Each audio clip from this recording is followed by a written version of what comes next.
Bonjour mesdames et messieurs, in this episode I show you all the new stuff that's coming out for photographer in Photoshop CC 2014.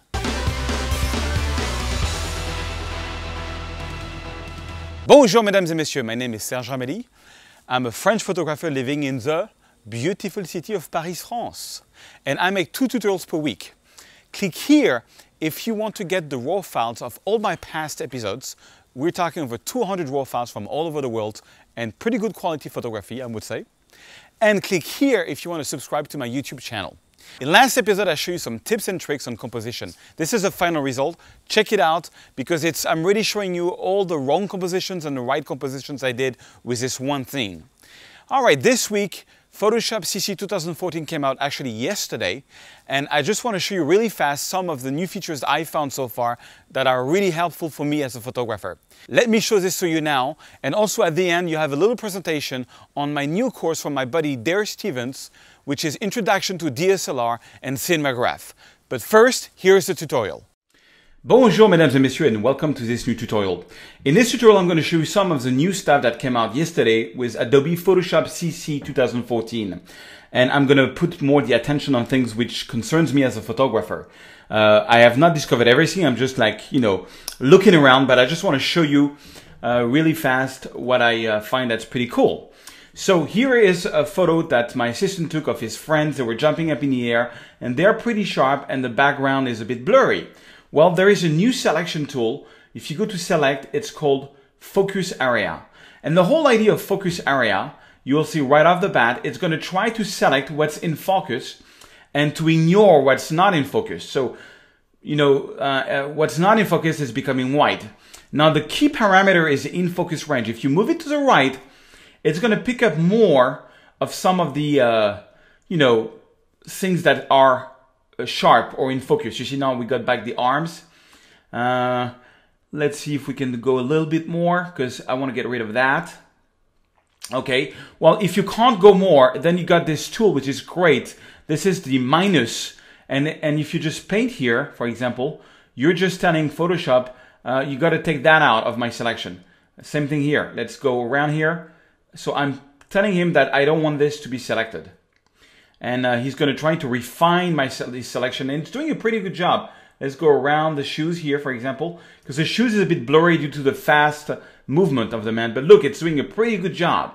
Okay, I can then make it even bigger and just paint over here, so that this gets taken out. Okay, and now what I can do, I can zoom in a little bit. You can click here on the zoom, and you can continue to fine tune. I can just lower the size of the brush by holding Alt and Control and let's see if I can take that out. And honestly, it's a good starting point because, I always fine tune my selections with a mask, but it's doing right off the bat a pretty good job. You see she's missing a finger there. So let's just bring it back this way. All right. And now let's get the minus and see if we can get some of that background out. Now, you're going to be able to do a selection to a certain extent. At one point, you're going to have to jump into the refine edge to do a better job. And even that might not do the trick. And you might need to refine that with a quick mask. But I find that it's doing a pretty good job right off the bat. So now I can do refine edge. And then I can just click here and refine edge. By default, it's got this brush that's going to fine tune the hairs and making sure that the hairs are more properly selected. Let's see what we can do here about the hand here. Let's see if the refine edge is going to do, I did a pretty good job, pretty decent job. And then last, I'm going to do the smart radius to smooth out my entire selection with a little bit of a radius. So you see right off the shelf, it's doing a pretty good job. There is a bit of color contamination, so let's see if we can decontaminate the colors. There's some, some purple around his hand here. Let's see if we can do a better job. And so this focus thing I think it's pretty cool because if you've got something which is in focus and that's not in focus, now I would refine more the the mask with the brush, but I just wanted to show you how that works. And I'm gonna go new layer with layer mask. That's fine. Okay, so now here I am, and what I can do is I can just take my move tool and I can drag and drop this, for example, on another photo. Yeah, I'm sure it's not the same profile, but that's fine. And well, I brought some of, in the mask, I brought some of the other stuff, but that's fine. I can take a brush, B for brush, making sure it's 100% black, big. Make sure it's the harness is at like 0, and I can just paint that out. You know, I just can mask this out, and you know, I've put them in a little countryside, jumping around. You know, and to get the colors to match a bit more, you can go, you can add a selective color adjustment level, and then pressing down the Alt key. This will make sure that the selective color is only going to act on this layer, and maybe add a little bit more blues to it. A bit more contrast. Oh, sorry. First, I have to select the neutrals, because the neutrals is really where there is most of the information. So if I can add a little bit of cyan, you know, I can add maybe a bit of black. It's going to make it a bit more contrasty. And here they are jumping in the air, you know, in the forest instead of jumping in the street. Now, I would take more time to make sure the mask is cool, but you know, it's just this whole idea of masking using what is in focus and unfocused. I think it's pretty cool. Okay, let's jump to this photo, and on this photo, I'm gonna fake that this photo is actually that this car is moving. So for this, I'm gonna make a quick selection of the car using the quick select tool, really fast. Okay, I love the quick select tool. It's such an amazing tool because it goes really fast, and for that kind of purpose, it's really cool. So very quick selection of the car. I can press the Alt key to take out what I don't want in the selection. And for this, I don't need a very precise selection. I'm just gonna, you know, it's something that you see a lot of tutorials out there on trying to make a steel car fake that it's moving.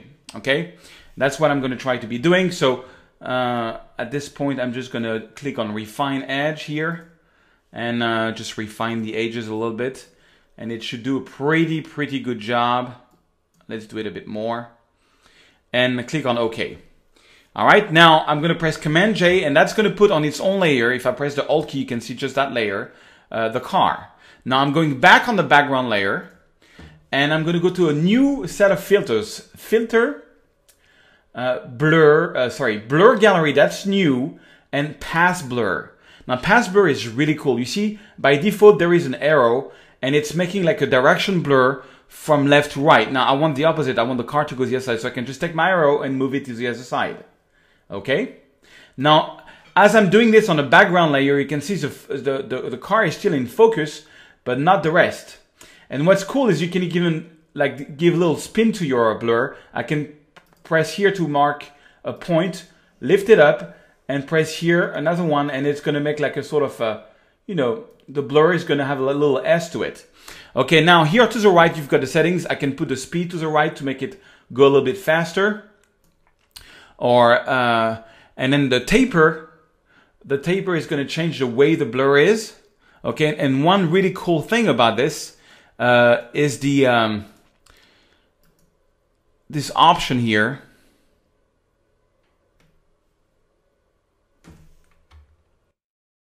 If you select one of the endpoint, this point or that point, like for example this point, I can change the endpoint speed. Check this out. It's going to have more influence on the way it looks here. So I can select that point, and I can select this point, and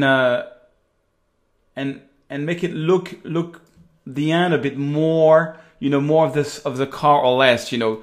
Try to do something until you've got something that you like, but you see it's only influencing that part of the blur, not this part. And that's a really cool, nice option. Okay, now the wheels are not moving, so it's making this not very real, but that's fine. Let's press on OK. We did that was the first step. The second step, as I'm going to take that layer, press Command J to put it on its own layer, so I have a copy of that. And now I can go to Filter, Blur Gallery, and the new one is a spin blur. So by default, you got a little spin here that I can put over the wheel. And what I like is you got a blur angle. It's gonna make the blur look from a different angle, and you can try to you know, make it so that it looks real. What I'm going to do is I'm just going to lower this a little bit. This is the feathering. So the feathering is a gradient that starts from that point to that point. Now you see that the blur is going here on the bumper and on the car. It's on the car body. I don't necessarily want that. Let me play around with the blur angle. See if I can get something that's kind of cool. Yeah, that's fine. And then I can go here also and use this is also the blur angle, so you can change it here or you can change it there, you know. And I'm just trying to get something, a little bit of blur, something like that. That's enough. Okay, and once you're happy with this one, you can just press Alt and Command or Alt and Control, and you can drag and drop, and you can duplicate that. And let's put it on the second wheel. All right, for example, something like that. Okay, and then let's just press OK. Now the reason why I'm doing this on its own layer and I duplicated it because this is kind of weird there. So I can just add a mask. I can take a brush, pressing B for brush, right click, making sure the harness is about halfway through, making the brush a bit smaller.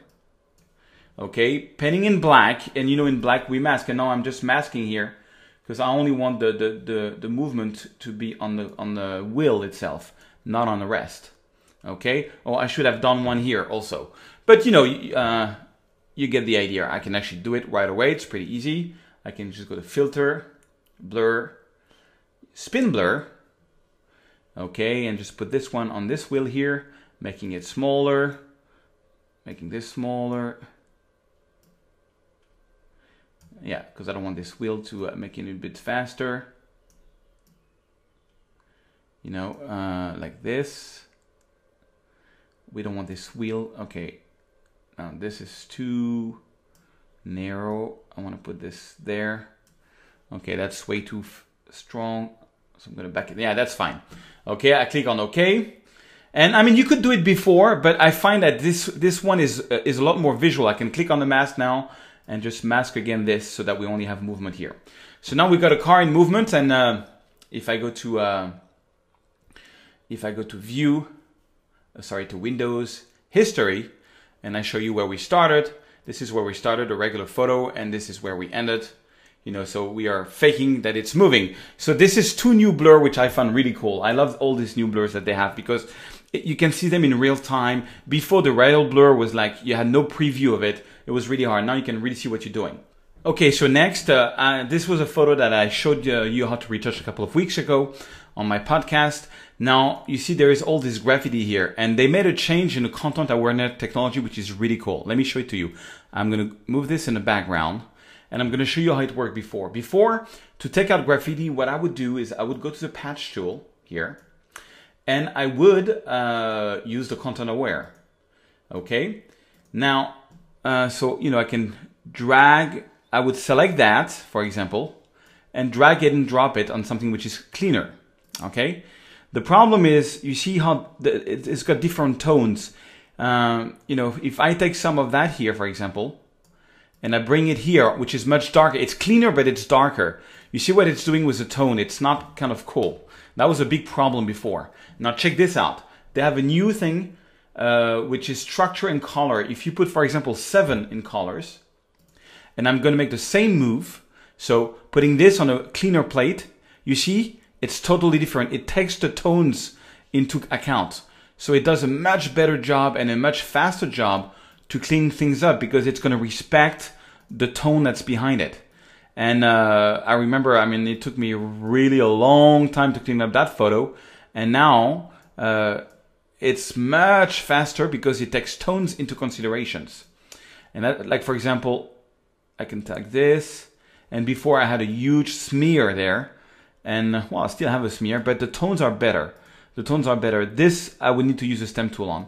But it's not perfect, but it does the job a lot faster because it really respects a lot more the tones of the problems. So that's something that's really cool. It's really cool. I'm not going to do the whole thing, but you get the whole idea. Check it out, before, after. You know, I would fine tune this with a stem tool and everything. But so that new option is just here, colors. For me as a photographer, that's an amazing, amazing option. Okay, next. they have improved the warp tool. If you go to, let me duplicate the background layer, and you go into Edit, Perspective Warp. Check this out. It's really cool. It even tells you what to do, but basically it's very simple. I'm gonna make a circle. Okay, I'm gonna put this on top here. And I like that photo. This is a photo of the Grand Palais in Paris. I like it, but you know the problem with that photo is that it's a bit too wide angle. Like this part is a bit too big and this is a bit too thin. Because I shot this with a pretty wide angle